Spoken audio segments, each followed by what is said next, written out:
Guys, maulan sa labas. How's that?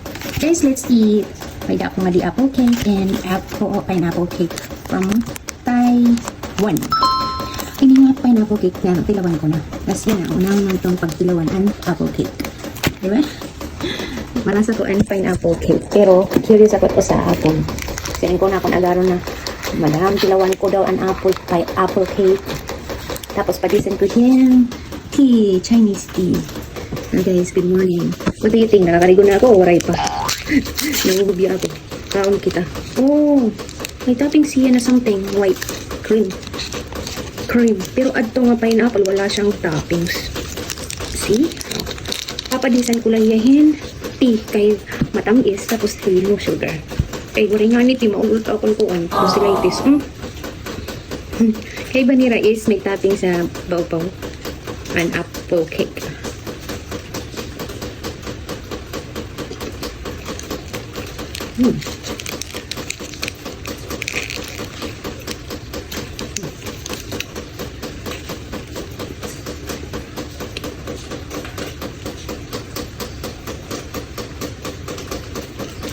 Okay siya.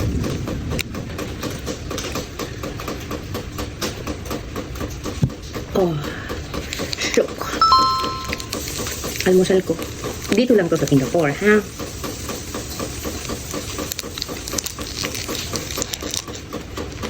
Dili kitang kakagdara nga dapay mahal. Dili kaya tat budget. Mahal.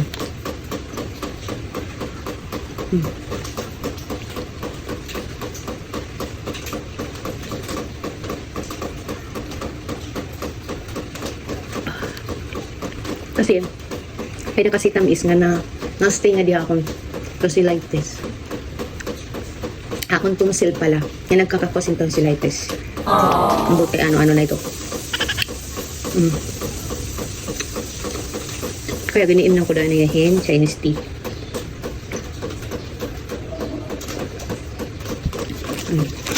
Para di rin nasakitan natin tonsil. Apa? Amin na siguro pagpatambok itong atong lawas. More on sweets. Pero pa yan nala ini. I-try na ito ng pineapple wihak. Pineapple cake.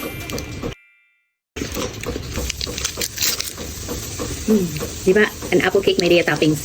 Ini wala diya toppings. Bar. Pero gitawag nilang cake. Na atong cake is different. I call this also as tart. Pero pareho gudi tart. Lasang tart na talaga. Pineapple tart. Pero ang tawag nila dito sa mga Chinese cake. Wow!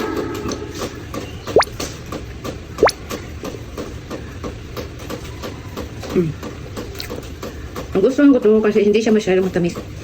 Unlike itong apple cake, sobrang tamis siya. Lasang-lasa ko. Ito, kahit matapos ko siguro to kung nawalang tea, carry lang. Diba? Sarap. Hindi siya matamis. Yung apple ang matamis. Sa mga may tonsillitis dyan, avoid sweets. Kung kumain ng kayo ng sweets, parisan nyo ng mapait. Na maligamgam, hindi cold. Kasi pag malamig ang ipares mo, yan, ma-infect siya doon sa loob. That cause inflammation, yun na. Kakalagnat ka na. Masakit na. Hindi ka na makakain. Kasi kalaban ko yun eh. Dati kasi, wala lang sa akin. Kaula ako din sa naan naman sa kid. Nagsasuffer na ako. Maul-ul ko na iya paton. Kaya wala naman din, makita ito. Waray na pag-ilamhat pa nga mga time.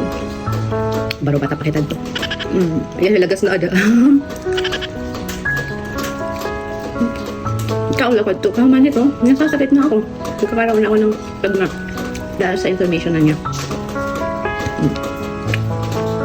Uy, sarap.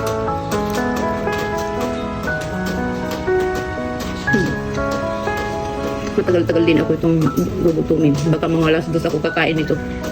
2 o'clock ako kakain. Lunch. Kasi ito yung ugali ko. Pag naabutan ako ng amo kong babae, mga amo kong nag-almusal, hindi ako nabubusog. Nahihiya ako.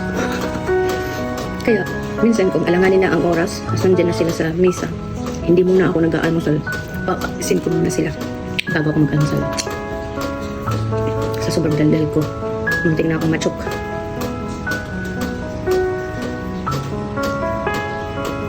Dami kong gagawin. Maulan dito sa amin. Dami kong gagawin ngayon. Kasi wala yung alaga ko. Maglilinis. Lilinisin ko lahat. Pati ang bulhi ko, lilinisin ko. Alam mo ba yung... Kasi, bago ka mamuna sa ibang tao, bago ka mamintas sa ibang tao, linisin mo muna ang budhi mo. Di ba? Ganun lang yun. Ano yun? Kasama yun sa principles. Principles in life. Oh my God. Kasama yun. Bago ka maminta, bago ka mamuna, linisin mo muna yung budhi mo. Bago ka magsabi na madumi yung bakuran ng ibang bahay, linisin mo muna ang sarili mong bakuran. Alright, that's all for today's video.